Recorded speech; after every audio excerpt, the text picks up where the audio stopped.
بسم الله الرحمن الرحيم habeen wanaagsan daawadayaal ku soo dhawaada wararka caawa qodobada aan idinkugu haynana waxaa ka mid ah madaxweynaha Mareykanka Donald Trump ayaa ku dhawaaqay in ay si buuxda u dhaqan gashay go'doominta dekedaha Iran isla markaasna wuxuu digniin u diray maraakiibta dagaalka ee Iran haddii ay ku soo dhawaadaan kuwa Mareykanka in la burburin doono dhinaca kale taliska ciidamada ilaalada kacaanka islaamiga ah ee Iran ayaa dhankooda waxay soo saareen hanjabaad culus oo ku wajahan Mareykanka waxaana ay sheegeen in dhiiqo uu ku geli doono Iran isla markaasna qabuurahooda uu noqon doonaan ciidanka askarta haddii ay Mareykanku duulaan ku soo qaadaan wadankooda militariga Israa'iil waxay qirteen khasaare hor leh oo ciidankooda ka soo gaaray weerar dabin ah oo dagaalamayaasha Xisbullah ay ka geysteen koonfurta Lebanon Netanyahu wuxuu taageeray go'doominta Mareykanku ay ku soo rogeen wadanka Iran laakiin Ruushka ayaa walaac ka muujinaya arrimahani iyadoo ay soo baxayaan dhowr wadan oo arrintan si weyn uga hadlaya dhammaan wararkan iyo waliba qodobo kale oo faahfaahsan iyo wixii warah ee soo kordha intaynu hawada ku jirno iyo falanqayntii ayaan idinku soo gudbinaynaa barnaamijka wararka caawa Maxamed Cabdi oo wararkan isku soo duway ayaa qadka ku jira Maxamed aan ku bilowno qodobada wararka ugu waaweyn go'doomintii badda ee ka dhanka Iran ee amar ku bixiyay madaxweynaha Mareykanka Donald Trump ayaa dhaqan gashay waxayna tan dhabbaa u xaaraysaa in dagaalka uu sii ballaarto xabad joojintii nugleydna ee labada dal u dhexaysana waxaa laga baqayaa inay burburto Trump ayaa digniin ku bixiyey in maraakiibtii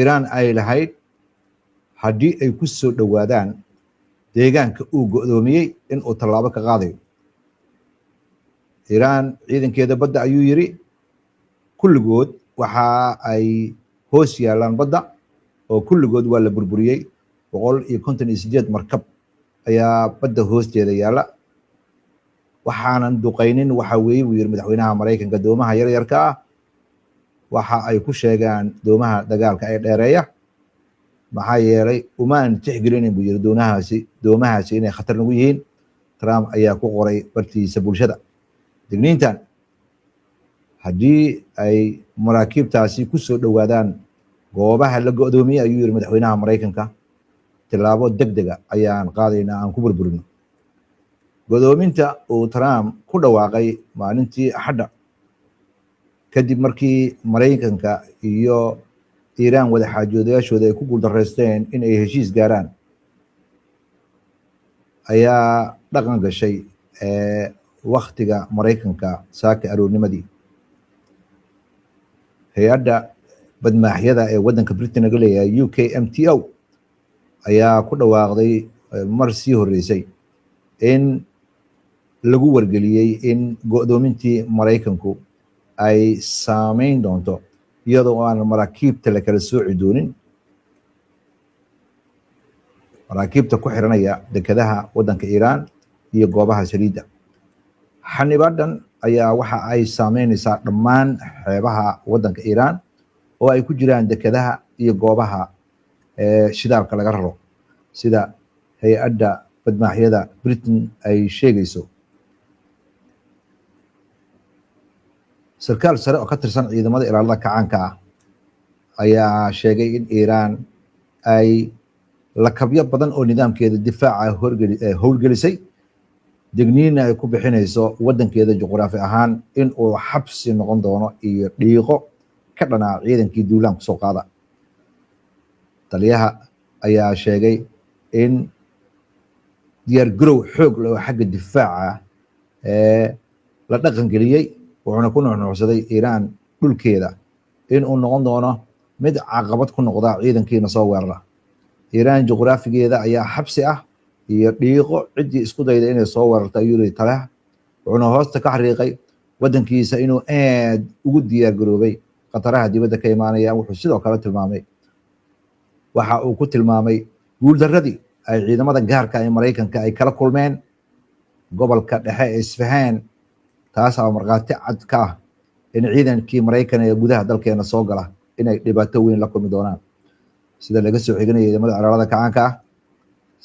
xiganayo ciidamada ilaalada kacaanka ah weerarkaasi ay Mareykanka ku soo qaaday Isfahan gaar ahaan ciidamadiisa commandoska ayaa dhibaato weyn ayay kala kulmeen gudaha wadanka Iran golaha amniga ee wadanka ruushka ayaa digniin ku bixinaya qalalaasaha ka socda bariga dhexe in uu khatar weyn ku yahay amniga cunnada caalamka.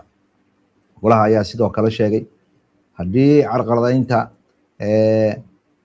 wadooyinka muhiimka ah ee xagga badda ah ay sii socdaan, gaar ahaan marinka istiraatiijiga ee hormuus, in ay saameyn weyn ku yeelan doonto cunnada.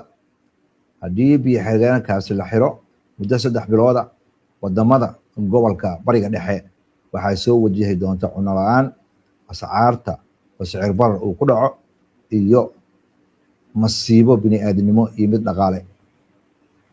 Xogayaha guud ee hay-adda caalamiga ah ee badmareennada ee IMO ee qaramada midoobay ayaa ku nuuxnuucsaday wadan xaq u leh ma jiro buu yidhi in uu hor istaago maridda badaha caalamiga ah. taana waxay la jaan qaadaysaa qawaaniinta caalamiga ah. wuxuuna ku nuuxnuucsaday in la maro badaha caalamiga ah cid carqaladayn karta ma jirto xaalad kasta oo jirta. madaxa hay-adda IMO ayaa xaqiijiyey inay wada xaajoodiyo la leeyihiin wadanka Iiraan iyo Cumaan sidii loo fududayn lahaa in marinkaasi ay maraan maraakiibta maraysa Hormuuz, iyadoo xaaladda ay aad iyo aad xiisadeeda ay kor ugu sii kacayso. madaxweynaha wadanka Iiraan Mas'uud Pezeshkian ayaa sheegay in khatarta lagu beegsanayo kaabayaasha wadankiisa ay tusaale cad u tahay sida uu u nugul yahay cadowga halkii uu xoog ka lahaan lahaa. isagoo la hadlayay wakaaladda wararka ee Faris ayuu ku nuuxnuucsaday in tallaabooyinka Maraykanka uu qaadayo ay muujinayso siduu nafla caari u yahay, isla markaasna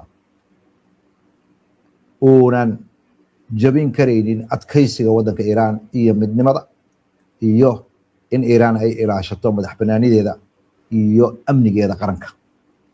ra-iisul wasaaraha Israa'iil Benjamin Netanyahu ayaa sheegaya in Israa'iil ay taageerayso go'aanka madaxweyne Donald Trump uu ku soo rogay go'doomin xagga badda ah wadanka Iiraan.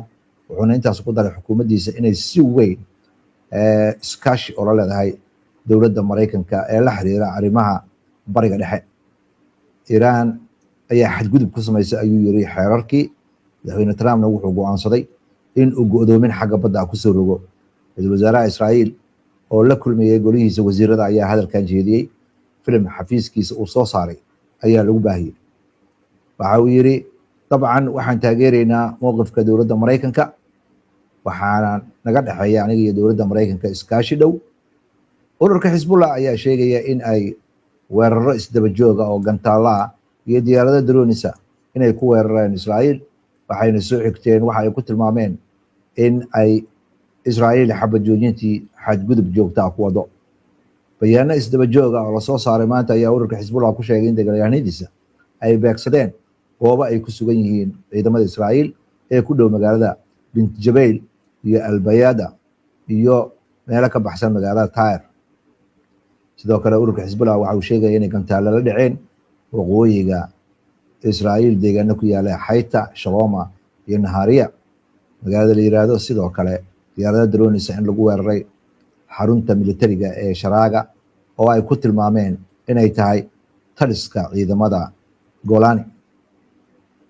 militariga Israa'iil ayaa sheegay in 8 askartooda kamid ah ay dhaawacmeen kadib markii qarax loo qariyay ay diyaarad drone ay qarxisay koonfurta Lubnaan. askartaas ayaa dhaawacantay ay leeyihiin ciidamada Israa'iil. hagaag maxamed waa mahadsan tahay. daawadayaashuna way mahadsan yihiin. mar kale ayaan soo dhaweynaynaa. daawadayaal waxaan u gudbaynaa falanqaynta wararka iyo wixii warar degdeg ah ee soo kordha. ha yeeshee aynu ku hakanno qadar xayeysiina.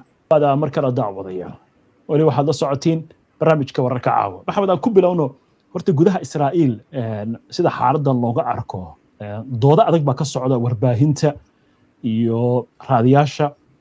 wargeysto waxay qorayaan warar waaweyn. khasaare ballaaranna waa jira. hogaamiyaasha mucaaradka waxay leeyihiin dagaalkan innaba haba yaraatee wax istiraatiijiyad ah oo leeyahay ma jirto. Israa'iilna kuma aysan guulaysan yoolalkeedii. inagoo soo xiganayna Yair Golan iyo Yair Lapid oo labaduba ka mid ah hogaamiyaasha mucaaradka. maxaa ka socda gudaha Israa'iil? Netanyahu ayaa aad wuxuu ugu jajaban yahay inuu shacabka Israa'iil u sheego in uu wada shaqayn dhow la leeyahay dowladda Mareykanka isla markaasna uu saaxiib dhow la yahay madaxweynaha Mareykanka Donald Trump sida laga soo xiganayo aaraah laga ururiyay dadka Israa'iiliyiinta. waxaa la leeyahay madaxweynaha Mareykanka ayaa aaraahdaas la ururiyay waxa uu ka saameyn badan yahay markay timaado Israa'iil ra'iisul wasaaraha Israa'iil Netanyahu. Mareykanka ayaa ku dhawaaqay in ay meel mariyeen marinka Hormuz in ay go'doominayaan. Netanyahuna tallaabadaas uu soo dhaweeyey bas haatee kuwa kaloo Israa'iil siyaasiyiinteeda ka mid ah ayaa sheegaya inay shaki weyn arrintaasi ka muujinayaan.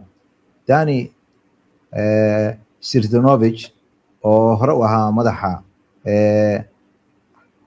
arrimaha Iiraan Israa'iil gaar ahaan xafiiskeeda ciidamada sirta militariga ayaa sheegaya wax aan gaarnay ma jirto ayuu leeyahay 5 toddobaad ee dagaalka uu socday go'doomintana la soo rogayna waxa weeye wax lagu gaari doono ma jirto.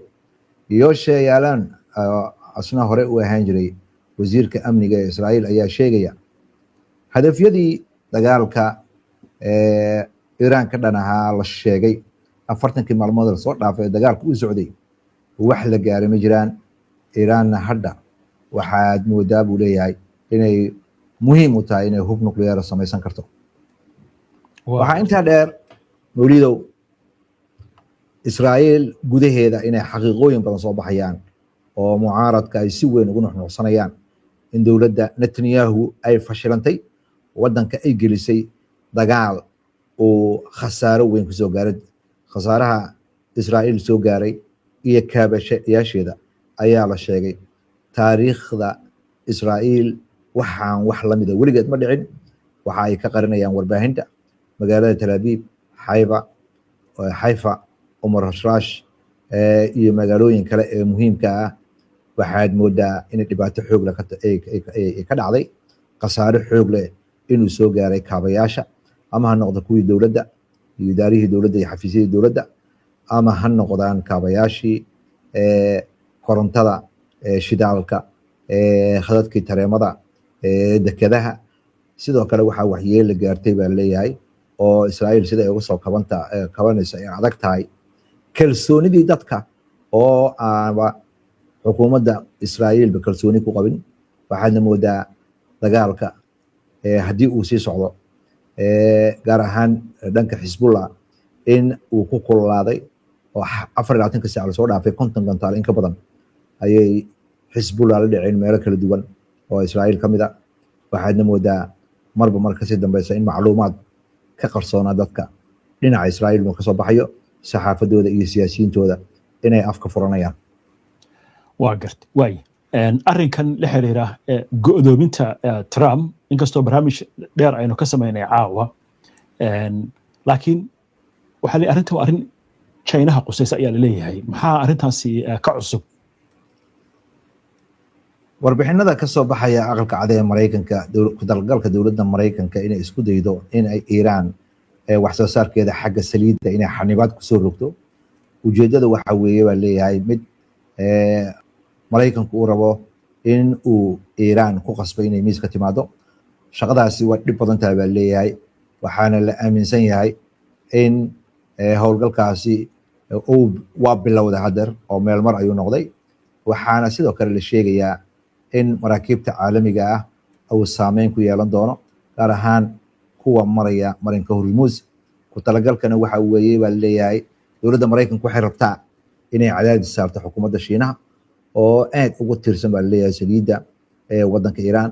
haddii saliidda ay gaari weyso wadanka Shiinaha waxaa laga yaabaa wadanka Shiinaha inuu cadaadis ku saaro Iiraan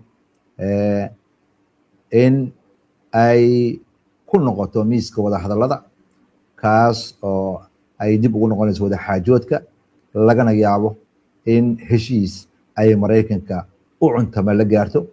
hase ahaatee Mareykanku ma haystaa baa la isweydiinayaa maraakiib ku filan oo hawshan ku meel marin karo. ma haystaa xog ku filan oo hawshan ku meel marin karo. maraakiib in laga celiyo marinka hormuus iyo iiraan suuragal ma noqon kartaa su-aalaha ayaa la isweydiinayaa. waxaa sidoo kale la isweydiinayaa howlgalkani ma lagu qabsan karaa marinka hormuus. sidoo kale deegaanka uu rabo maraykanka inuu caqabadnish kusoo rogo waa deegaan aada u yar.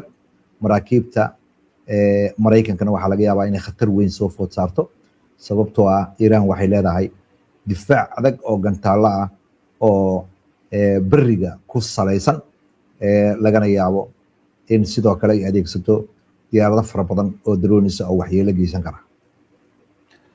waa gartay waaya intaanan ka hadlin dhanka iiraan sida arrinta looga hadlo, laakiin iiraaniyiinta jawaab caynkee baa laga filan karaa maxamed inay arrintan ka bixiyaan? ilaa waxay leeyihiin sidii aynu ku sheegnay barnaamijka wararka maanta, dekedaha iyaga haddii la xiray dekedaha gobolkuna ma noqon doonaan kuwa ammaana.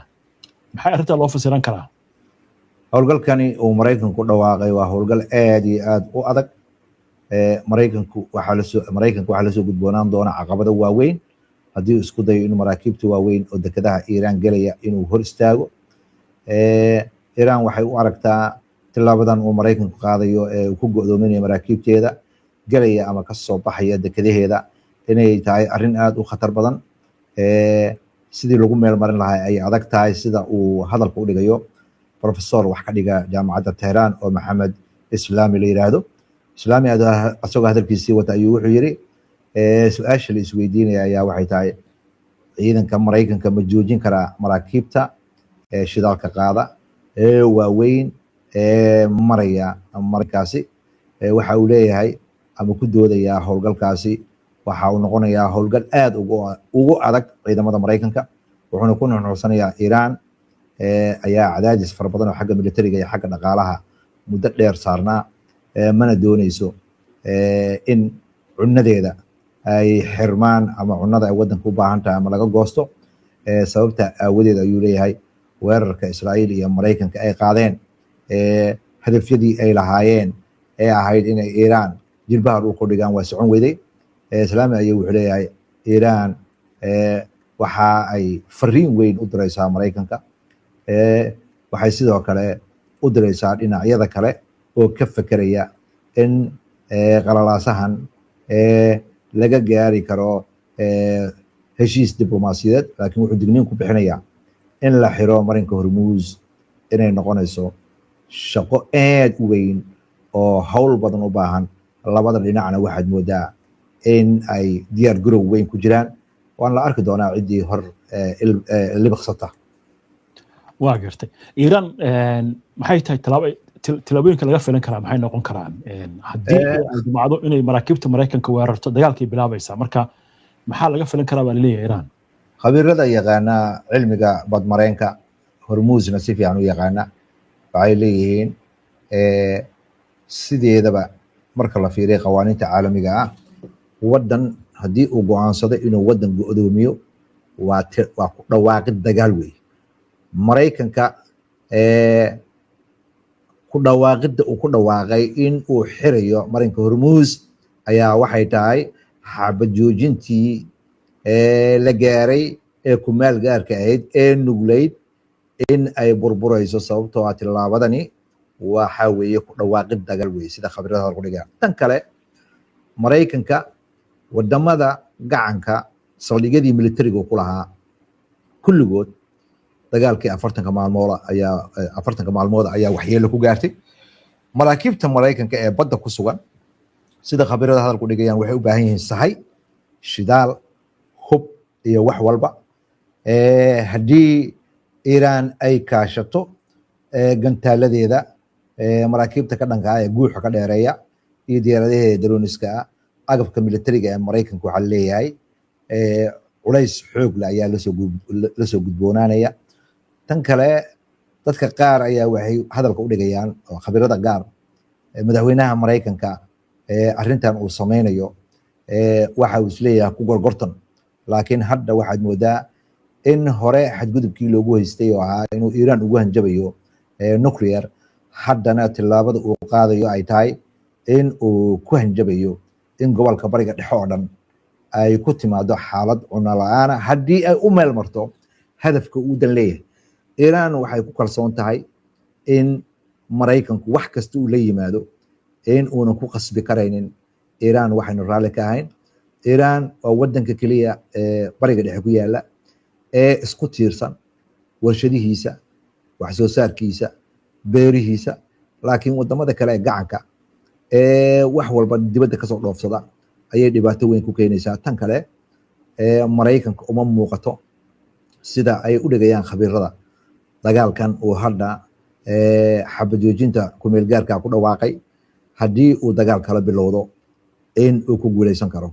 40 maalmood iiraan waxay hadalka u dhigtay wixii uu maraykanku ku waayey kuma helayo hanjabaad iyo badan lama soo mari karo. badan waa la marayaa sida iiraan ay u joogto u muuqato.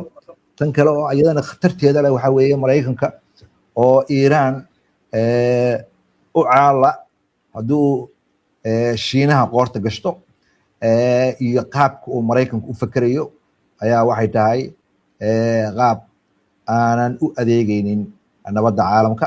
waxaa intaas ayadana dheer agabka maraykanka uu meelaha la ordayo waa sida khabiirada qaar ay hadal ku dhigayaan waa agabkii militariga ee qarnigii lasoo dhaafay labaatanaad maraakiibtiisa dagaalka iyo diyaaradihiisa dagaalka cid ay cabsi gelinayaan ma jirto.